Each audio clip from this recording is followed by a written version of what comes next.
The Dr. Taz Show, the podcast. Dr. Taz, Superwoman Wellness. Here's Dr. Taz.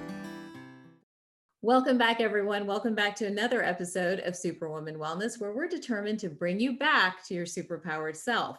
Joining me today is an expert to help us with something I know most of you struggle with, working mom life. The juggle is a struggle. It can make us nuts or it can make us sick. So joining us to really help break it all down and maybe cope a little bit better, I have Dr. Whitney Casares. Dr. Whitney is what we'll call her moving forward. She's a private pediatrician from an American Academy of Pediatrics author and a mom to two young girls in Portland, Oregon.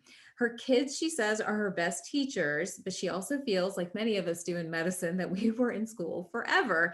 After completing her undergraduate degree in journalism, she also completed her med school training at the University of Vermont and pediatrics residency at Stanford. She holds a master's of public health in maternal and child health from the University of California in Berkeley. Welcome to the show, Dr. Whitney. You're obviously very well-rounded, have a lot of insight. What inspired you to write the book, The Working Mom Blueprint?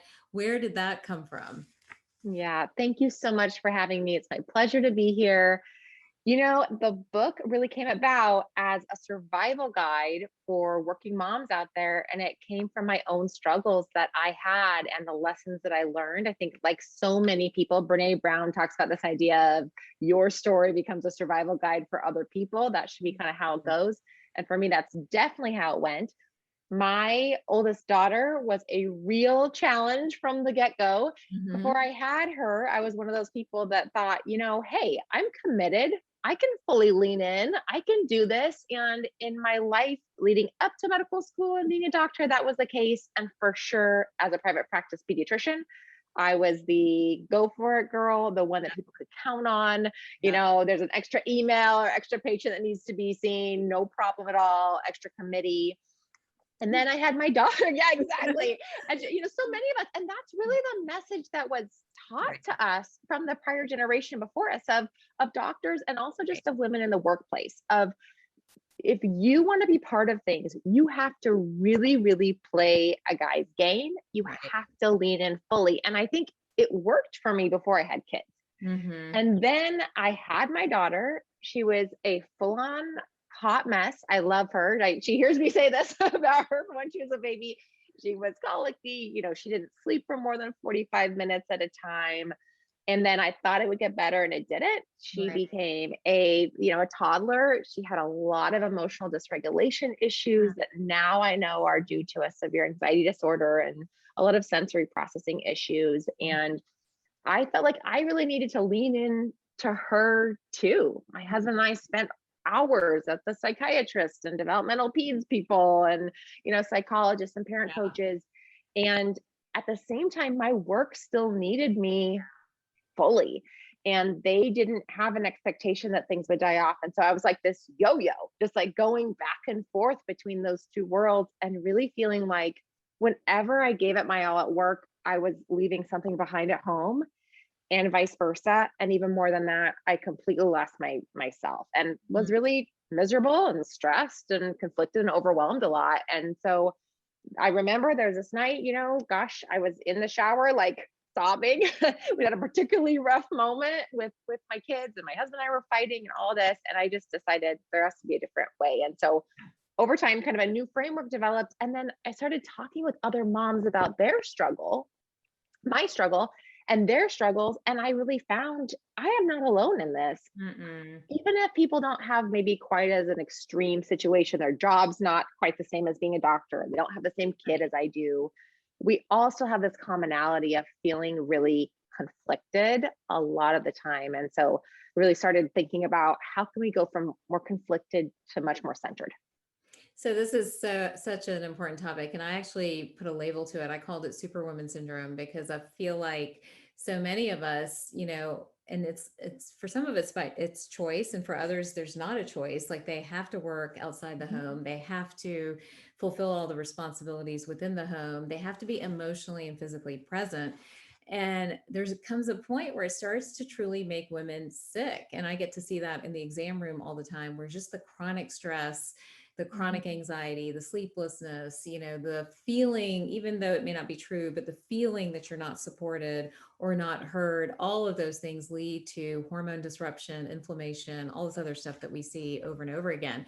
And I can relate as well. I mean, I think that I have busted it for a really long time and hit some walls with each kid at different periods of time. One was, with my son when he was very little and he was super sick and it just was so stressful. And now more recently with my teenage daughter, who at the end of that journey, and she's totally transformed, but at the end of that journey was she needed me, And Yeah. so how do we be and do everything? I was talking to a good friend actually, who is a physician in Oregon, and he was telling me how two women he really admires both quit. They quit medicine because they felt like they needed to be at home. And I think for so many of us, that's not the answer we want to hear. So how do we navigate these crazy worlds, not get sick, still be able to accomplish things in the world?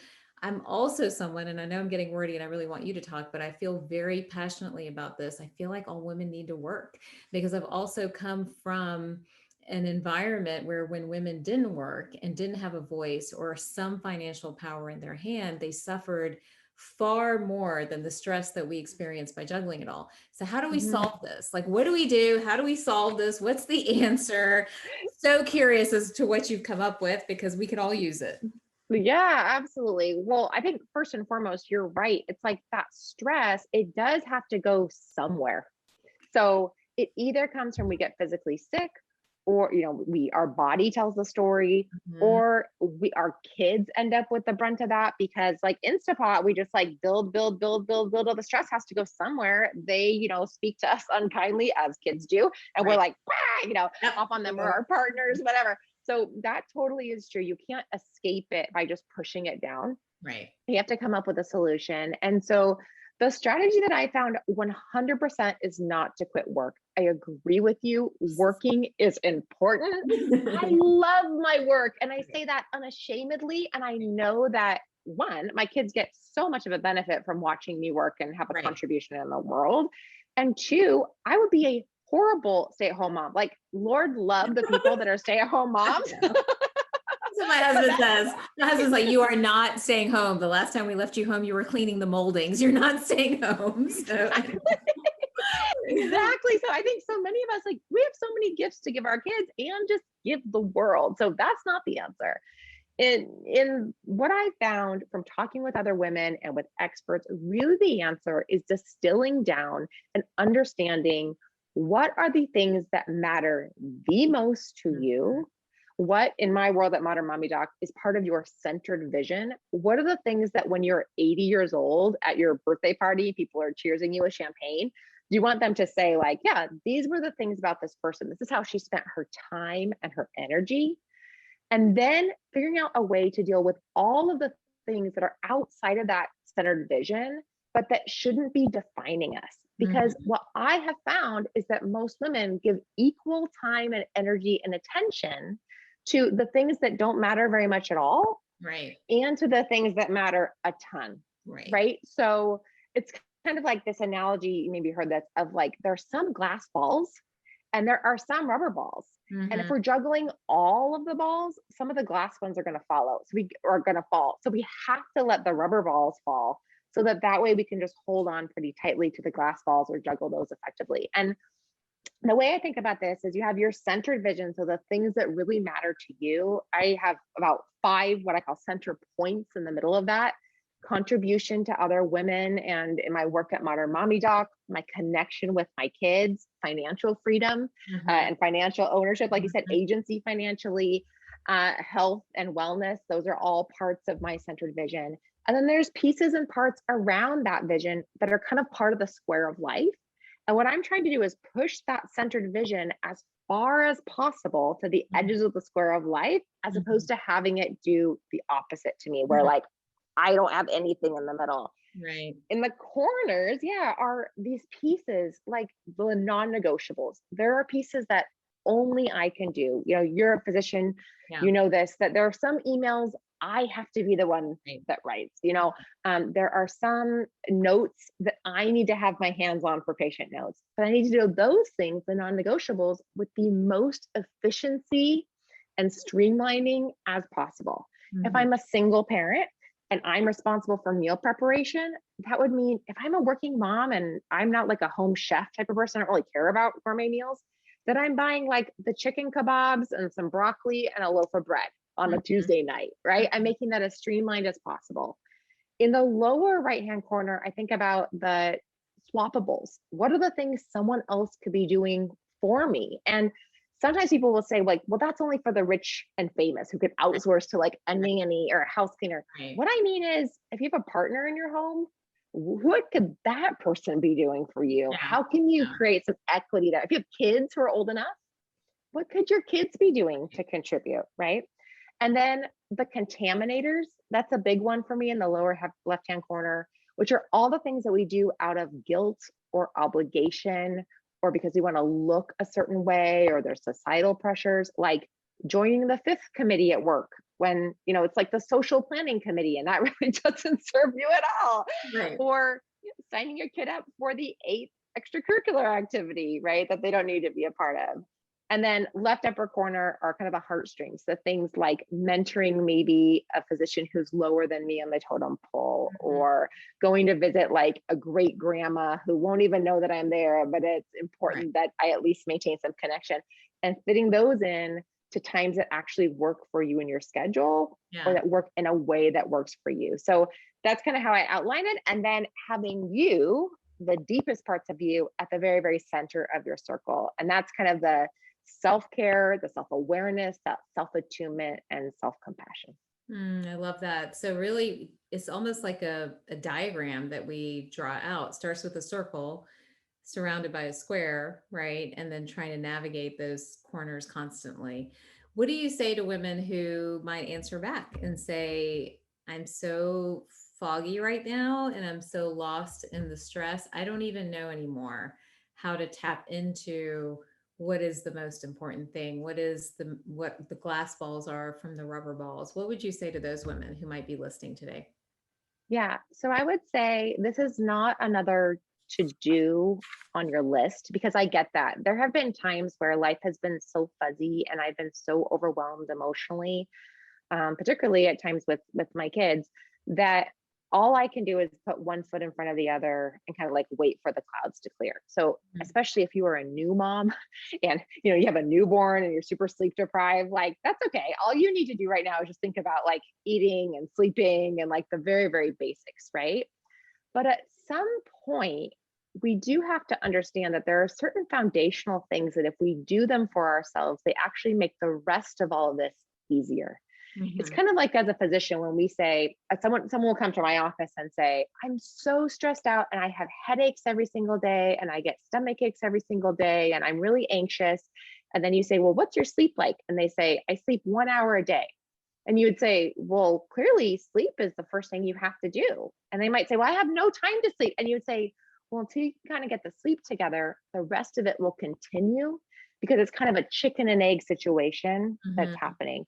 So I would invite moms to just take the first step of first just thinking about, what is your life like right now? In the book, we talk about this idea of kind of your ideal life and your life that's happening now.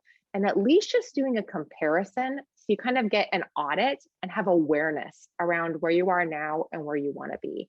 And then the next step would be to get that centered vision in your mind, and then think about, okay, maybe I can't attack every single one of these things that matters the most to me, but is there one thing that I know is the linchpin to all of the rest? Like, I knew for me that financial freedom, and I talk about my journey with my husband in the manuscript, was the thing that would make it so that I had less stress and worry all day long, and that would allow me then to start to think about all the other pieces. Because when I was swimming in $250,000 of medical school debt and physical therapy school debt for my husband, that's pretty much all I could think about all day, every day. And so I had to get that one thing kind of under control in order to give myself the space. And that's such a great point too. Like, what is that one thing? Because it's easy to complain about everything, but what is the one thing you know is non-negotiable, quite honestly? What would you say to, I don't know, do you run your own practice, or are you in a group practice, or what sort of situation are you in? I'm in a group practice with 10 other partners. Okay. So I'm an owner in that practice. In that practice. And so I'm a solo owner of our company. And it's been interesting to be a mom and to be, in that position, but at the same time have moms that work for me and trying to find the balance within the workplace for them.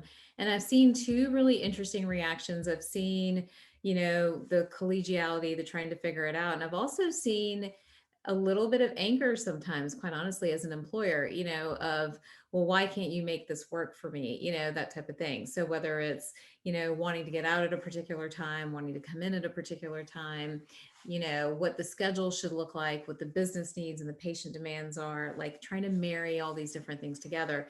What do you think, in general? Because I always want to be better as an employer. I know all companies want to be better. What do you think that companies and employers need to be thinking about? And what does the working mom need to be thinking about when they're trying to achieve this work-life balance, in terms of not being angry at their job, but also not being angry at their house, or at their home? How do we navigate that space? Yeah, well, I think there's two things, right? One is as employers and as senior executive leaders, because I'm on the executive team, Right. leadership team at my work, all that. So I am making a lot of those decisions, even though I'm not the only one making the decisions in Right. my work. Mhm. Um, I do think about parenting out loud myself. So when I'm in those conversations with my partners, with other business leaders, key stakeholders, not separating in my own mind, I'm a parent and I'm a worker, but bringing to the table those two things. Yeah. And myself, when there are times that I have needed, like I have pumping needs when my kids are Mhm. little, or Mhm. there is a very, very special event that's happening, speaking up myself as a senior leader to say, I need time for this. This Right. is the thing that I need to do. Right. At the same time, and this is really interesting because I think generationally, the generation that's coming after us is like very into these are Yeah. my needs, and like Yeah. my needs matter actually more than the business's needs. Right. Yeah. Very much.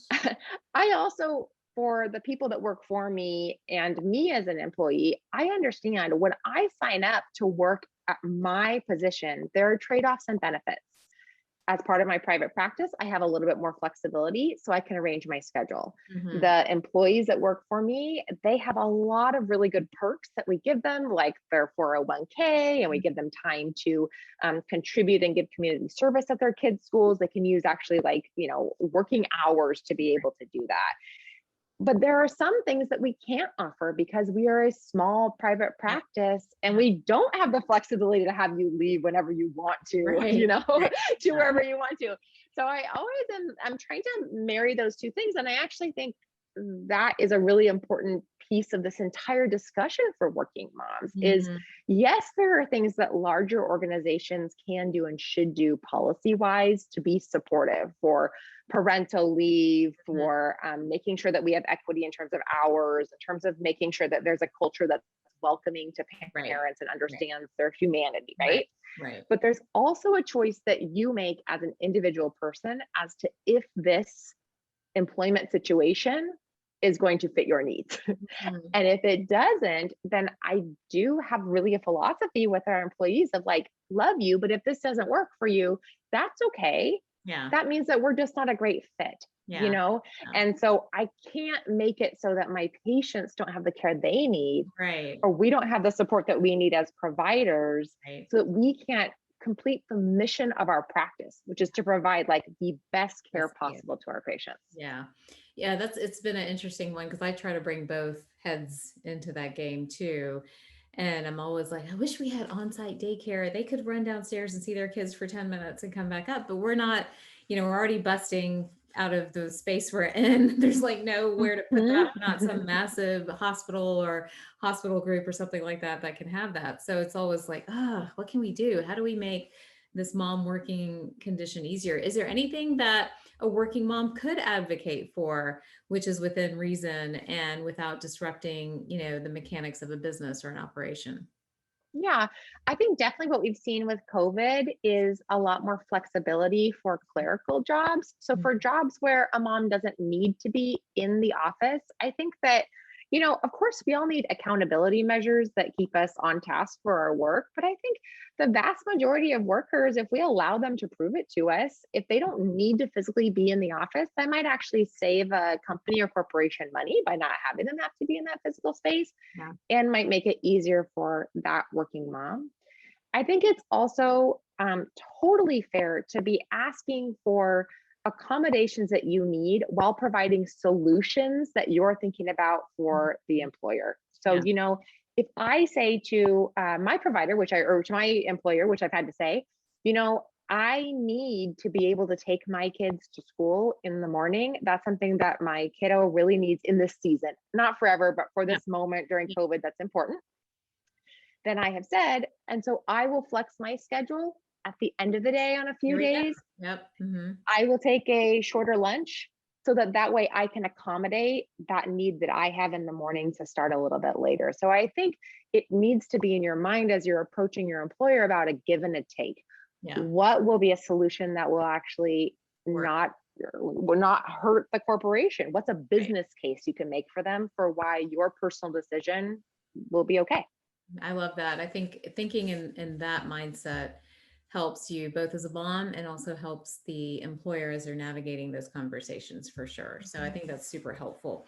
All right, now childcare. Let's talk that one, and then any other last sort of tips that you have as parents navigate this. So childcare in the United States, such a block for women. I told you, like I'm not kidding. I keep staring at my space. There's actually a little townhome on sale right behind the office. So we have this building, and like right behind it, there's a townhome on sale. And last night, actually, I looked at my husband. I'm like, could I buy that and set up like an employee lounge and small daycare there? They're like, he's like, it's not zone commercial. You're going to get in trouble. But I'm like, but my employees can go check on their kids and come back to work.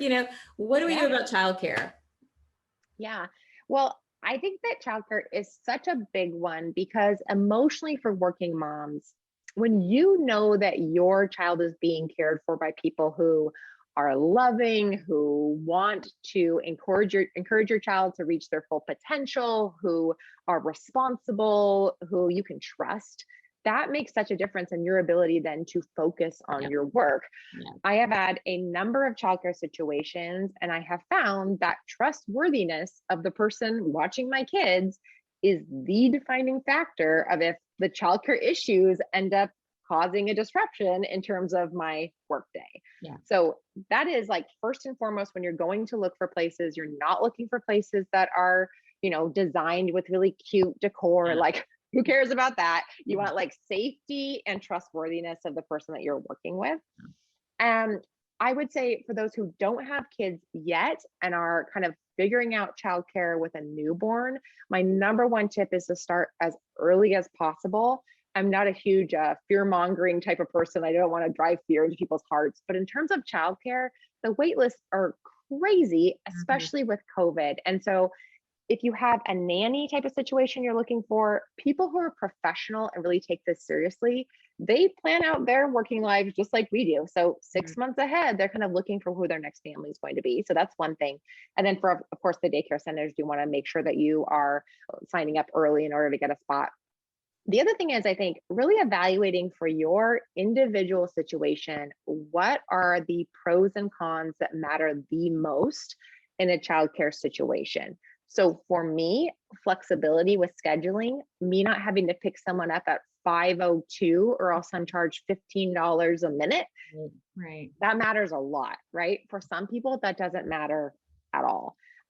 When my kids were really little, for my situation, making sure that when my kids were sick, they could still have care and I didn't need to rush home to care for them. Yeah. That was important too. But there are other factors depending on the type of job that you have. And actually, in the book, we have a whole table that you can look at that kind of has like a plus minus. This thing matters most to me. This thing doesn't matter as much to me. And then has a whole list of interview questions that you can ask a potential caregiver, either in a childcare facility or in home situation. So that way you can vet that person and make sure that they really fit with your values and your needs. Got it. Oh, those are all such great points. Any final tips before we leave you today? All the working moms out there need you. What would you tell them? I think the biggest thing is what you kind of alluded to there about reachability, attainability for this. Like, oh, it sounds nice philosophically, but how do I actually do it? So I would just invite people, if you want to hear more about it, we hang out on Instagram. We're at Modern Mommy Doc. You can go on there in our little highlights section and you can click, you can get free resources where you can just go through these exercises I've been talking about. And then we also have started a Modern Mamas Club for moms because we know that it's nice to talk about it. It's nice to get the information. But then if you really want to make a shift in the way that you do life as a working mom, you need other people that can support you and keep you accountable. And there's resources that are ongoing. So that's a place also where you can find community and be lifted up and lift up other people. Amazing. Well, thank you so much, Dr. Whitney, for joining us today. This has been great for all you moms out there. We know it's tough. We know it's hard, but it's doable. You can do it. It's just, again, dialing into what's the most important pieces. And we don't want you to quit your jobs because I think both of us really believe that your financial wellness is so connected to your health and to your stability and to so much more. So keep it up. We are super powered. You can do it. And it's just about kind of pulling back every now and then and trying to understand what the priorities need to be. Dr. Whitney, where can people reach you? You said Modern Mommy Docs on Instagram. Is that right? Yep, at Modern Mommy Doc, DOC on Instagram, and then modernmommydoc.com. There we go. Easy enough to remember. So if you guys want more tools, more resources, check it out.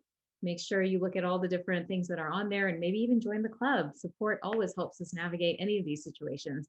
And thank you again. Thank you, Dr. Whitney. Thank you all for joining me on this episode of Superwoman Wellness. Remember, you can rate and review it and share it with your friends. If you post a review, screenshot me to hello@drtaz.com and I'll send you a free bottle of Boost.